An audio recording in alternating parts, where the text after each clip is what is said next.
நடிகர் பிருத்விராஜோட நடிப்புல சமீபத்துல பாத்தீங்கன்னா மலையாளத்துல கலிஃபா திரைப்படம் ரிலீஸ் ஆச்சு. இந்த படத்தை பாத்தீங்கன்னா புலிமுருகன் படத்தை இயக்குன வைசாக் தான் இயக்கி இருந்தாரு.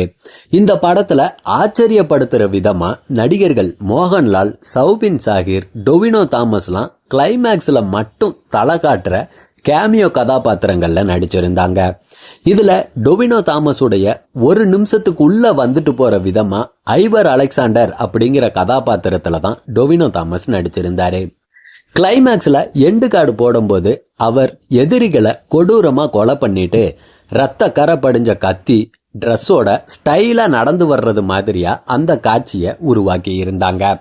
இந்த காட்சியை பார்க்கும்போது விக்ரம் படத்துல கிளைமேக்ஸ்ல கொஞ்ச நேரமே வந்துட்டு போற சூர்யாவுடைய ரோலக்ஸ் கதாபாத்திரத்தை ஃபாலோ பண்ணி இந்த கதாபாத்திரத்தை உருவாக்குனது தெள்ள தெளிவா தெரியுது. ஆனா அந்த ரோலக்ஸ் கதாபாத்திரத்துல சூர்யா ஏற்படுத்தின தாக்கத்தை இந்த ஐவர் அலெக்சாண்டர் கதாபாத்திரத்துல டொவினோ தாமஸ் ஏற்படுத்த தவறிட்டாரு. ஏதோ இது பாத்தீங்கன்னா மாஸ் காட்டுறதுக்காகவே வலிய இந்த படத்துல திணிக்கப்பட்டது போலதான் இருக்கு. ரசிகர்களோட கருத்தும் என்னோட கருத்தும் இதுவா தான் இருக்கு. அதாவது ஒரு படத்துல ஒரு காட்சியை எடுத்துட்டாங்க அப்படின்னா அது அந்த படத்துக்கு மட்டும்தாங்க பொருந்தும். அதையே ஃபாலோ பண்ணி எல்லா படத்துலயும் அதே மாதிரி வச்சா பெரிய ஹிட் ஆகும் அப்படின்னு நினைச்சா அது டைரக்டர்ஸ் உடைய தப்பு தான். ஏன்னா அதைத்தான் ரசிகர்கள் எல்லாருமே பார்த்துட்டாங்களே.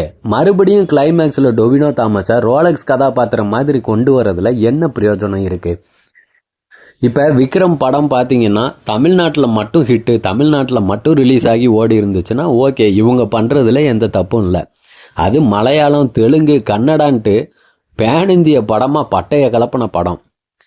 அதை ஒரு மோட்டிவேட்டா எடுத்துக்கிட்டு இந்த படத்துல இந்த மாதிரியான சீன் வச்சா ஓடுன்றது ரொம்பவே முட்டாள்தனம் தான். அப்படித்தான் இந்த கதாபாத்திரமும் புஷ்ஷுன்னு போயிடுச்சு.